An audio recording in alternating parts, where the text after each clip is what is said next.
రాజీవ్ గాంధీ గారు వారి సతీమణి శ్రీమతి సోనియా గాంధీ గారు ఉక్కు సంకల్పంతో 60 సంవత్సరాల తెలంగాణ ఆకాంక్షను తెలంగాణ రాష్ట్రాన్ని ఏర్పాటు చేయడం ద్వారా వారు మన కళను సాకారం చేశారు.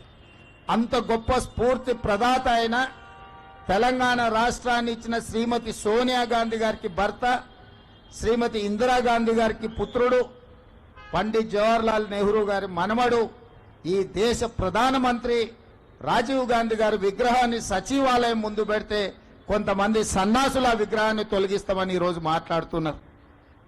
అధికారం పోయినా బలుపు మాత్రం తగ్గలేదు. నీ బలుపు అనగదీసే బాధ్యత ఇక్కడున్న మా కాంగ్రెస్ పార్టీ కార్యకర్తలు తీసుకుంటారని చెప్పి ఈ టీఆర్ఎస్ సన్నాసులకు నేను చెప్పదలుచుకున్నా. ఆ సన్నాసి దుఃఖం బాధ ఏందని నేను కనుక్కుంటే అక్కడ వాళ్ళ అయ్య విగ్రహం పెడదాం అనుకున్నాడట. వాళ్ళ అయ్య పోయేదెప్పుడు, వీడు పెట్టేదెప్పుడు అక్కడ విగ్రహము?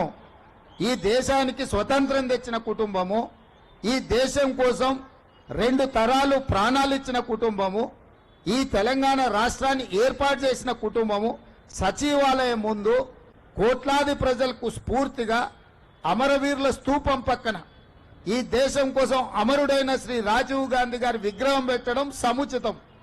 అంతేగాని ఉద్యమం ముసుగులో తెలంగాణ రాష్ట్రాన్ని దోసుకొని వేలాది కోట్ల రూపాయలు సంపాదించుకొని వందలాది ఎకరాల ఫామ్ హౌజులు కట్టుకొని తాగుబోతు సన్నాసుల విగ్రహం ఒకవేళ సచివాలయం ముందల పెడితే ఈ పిల్లలకు ఎవరిని ఆదర్శంగా చూపిస్తారు?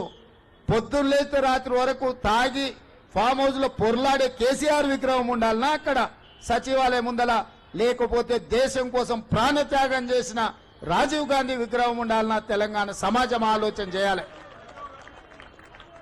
నిన్నటికి నిన్న సన్నాసి రాజీవ్ గాంధీ విగ్రహం తొలగిస్తే మేము అధికారులకు వస్తే అని అంటున్నాం. నేను ఒక్క మాట చెప్పదలుచుకున్నా. ఇక నాకు మంచి మాటలు రావు కానీ ఒక్క మాట అయితే చెప్పదలుచుకున్నా. ఎవడైనా శాతనైతే వచ్చి రాజీవ్ గాంధీ విగ్రహం మీద చేయి పెట్టారు బిడ్డ, చెప్పు దిగకపోతే చూస్తా నేను. నీ అయ్యా విగ్రహం కోసం దేశం కోసం ప్రాణాలు ఇచ్చిన రాజీవ్ గాంధీ విగ్రహాన్ని తీస్తావా నువ్వు? నీకు అధికారం అనేది కళలో మాట, కళలో కూడా నీకు అధికారం రాదు. అసెంబ్లీ ఎన్నికల్లో 39 సీట్లు ఇస్తే పార్లమెంట్లో వస్తే 7 సీట్లలో డిపాజిట్ పోయింది, 15 సీట్లలో 3rd ప్లేస్లో వచ్చిన సన్నాసి నీ పార్టీ మళ్ళీ అధికారంలోకి వస్తుందా? నీవు మళ్ళా రాజీవ్ గాంధీ విగ్రహాన్ని తీస్తా అని మాట్లాడతావా? చింతమడక పోతావు బిడ్డ నువ్వు అనుకుంటున్నావు. ఈ చింతపండు అవుతుంది అక్కడికి గిన వస్తే. ఆయనకి ఇప్పుడు తెలంగాణ తల్లి గుర్తొచ్చింది. ఇన్ని రోజులు గాడిదలను కాసినవా? 10 సంవత్సరాలు తెలంగాణ తల్లి విగ్రహం పెట్టాలని సన్నాసి తెలంగాణ గురించి మాట్లాడే నైతిక హక్కు నీకెక్కడదని నేను అడగదలుచుకున్నా. అందుకే పెద్దలు భట్టి విక్రమార్క గారి అనుమతితోని డిసెంబర్ 9, 2024 నాడు సచివాలయం లోపలనే తెలంగాణ తల్లి విగ్రహం పెట్టే బాధ్యత మేము తీసుకుంటాం. డిసెంబర్ 9, 2009 నాడు యూపీఏ చైర్పర్సన్ శ్రీమతి సోనియా గాంధీ గారి నాయకత్వంలో ఈ దేశ ప్రధానమంత్రి మన్మోహన్ సింగ్ గారి కేబినెట్ మంత్రివర్గం శ్రీ చిదంబరం గారు తెలంగాణ రాష్ట్ర ఏర్పాటు ప్రకటనను డిసెంబర్ 9 నాడు ప్రకటించారు. ఇదే కాకుండా మన నాయకురాలు శ్రీమతి సోనియా గాంధీ గారి జన్మదినం కూడా డిసెంబర్ 9. ఖచ్చితంగా తెలంగాణ తల్లి విగ్రహం సచివాలయం బయట కాదు, సచివాలయం లోపల తెలంగాణ తల్లి విగ్రహాన్ని ప్రతిష్ఠించే బాధ్యత నేను మా మిత్రుడు భట్టి విక్రమార్క గారు తీసుకుంటాం. హైదరాబాద్ నగరంలో మా హనుమంతన నాయకత్వంలో ఈ కార్యక్రమాన్ని చేపడతాం. మా చిత్తశుద్ధిని, మా నైతికతను ఏ సన్నాసి ప్రశ్నించాల్సిన అవసరం లేదు.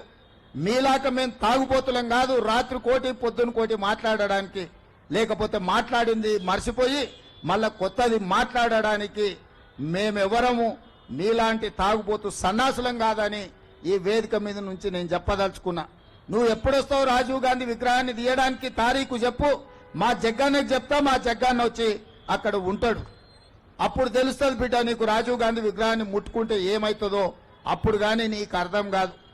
అందుకే ఈరోజు ఈ దేశ యువతకు స్ఫూర్తి ప్రదాత శ్రీ రాజీవ్ గాంధీ గారు